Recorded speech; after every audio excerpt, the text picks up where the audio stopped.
Hello, friends, welcome back to another episode of Chess Tactics. In today's lesson, we shall learn how to win in chess using the tactic of line clearance. Line clearance are those where we remove our own pieces to open lines in order to win quickly. So let's go through some practical examples of how to win in chess using the theme of line clearance.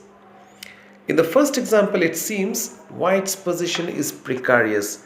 It is not good because the rook on h1 is attacked, the knight on c6 is attacked, and white's king is in the center. The position is not good. But white finds a fantastic move to win the game immediately. So can you spot white's next move? Well, congratulations if you have spotted the correct move, that is bishop to e4.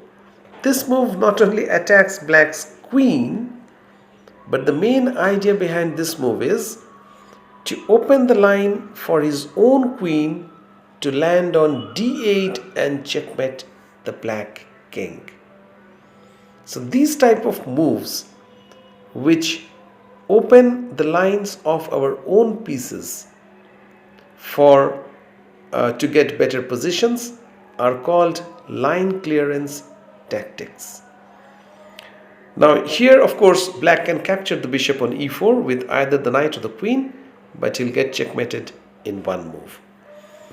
In the next example, white visualizes that if he could play rook to h8 with the help of his bishop on e5, he would be able to win instantly. He would be able to checkmate the opponent king instantly. But the problem is white has a pawn on f6 which blocks the diagonal of the bishop. So how does white find a way to move the pawn and checkmate black? The solution is quite simple.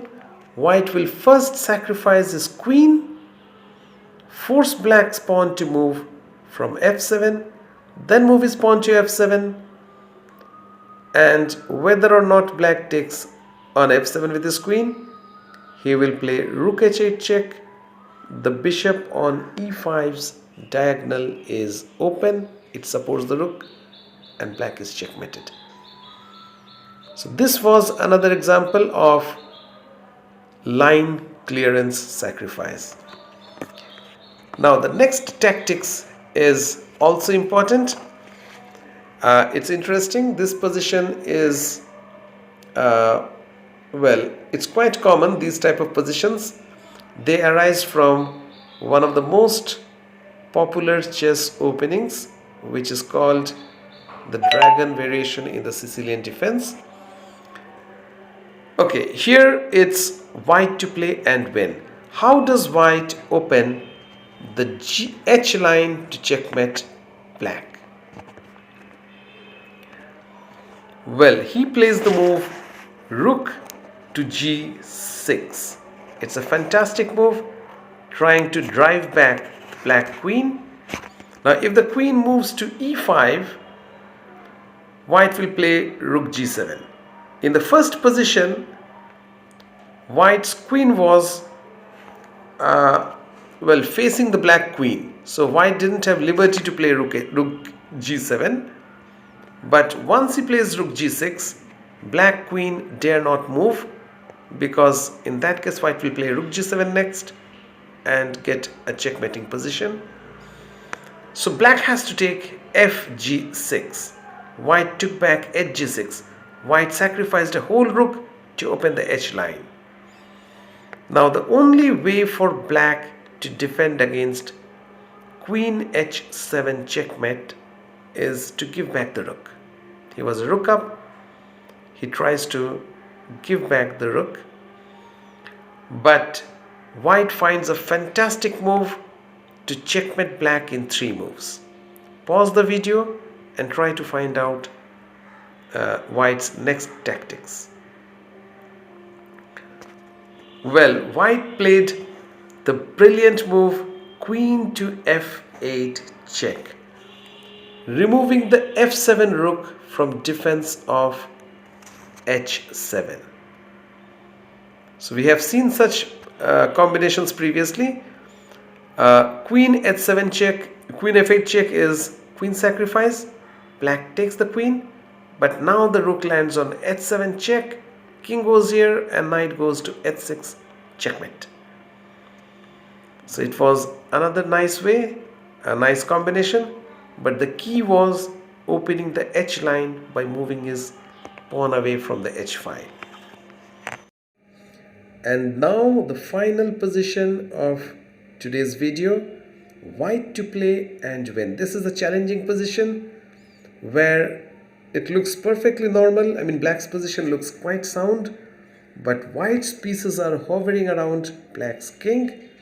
With so many pieces, white finds an ingenious way, a very nice way to win the game by opening up the diagonal of the bishop on c2. How does white win the game by force? Well, the first move is e5. A very nice move, opening the diagonal. Black has to capture the pawn. And now white plays another nice move, that is, he plays knight h5 check. White is basically trying to remove all the obstacles along this diagonal. Well, black can capture both the knights, but unfortunately white wins. Unfortunately for black, he loses in either case. If he takes the knight on, well, if he takes the knight on h5, white has a brilliant way to checkmate, that is, he will sacrifice a queen by playing queen g5. After fg5, rook f7 check. So the move queen g5 is basically another line clearance sacrifice. So white wants to clear the f file for his rook.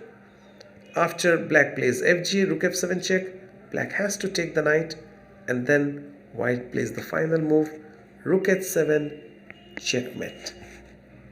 The bishop on c2 supports his own rook. And of course, if he had he captured the other knight after knight h5 check, had he captured this knight, white's task is relatively easy.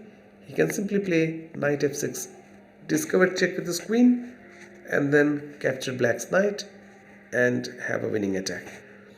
So in this game, we have seen very nice moves: e5 opening the diagonal of the bishop, and then subsequently knight h5 opening the diagonal of the bishop. I hope you liked today's video and you learned a lot about how to open lines and diagonals in order to open the path of our own pieces. Thanks for watching. In order to learn more about chess tactics, keep watching the Philo Chess.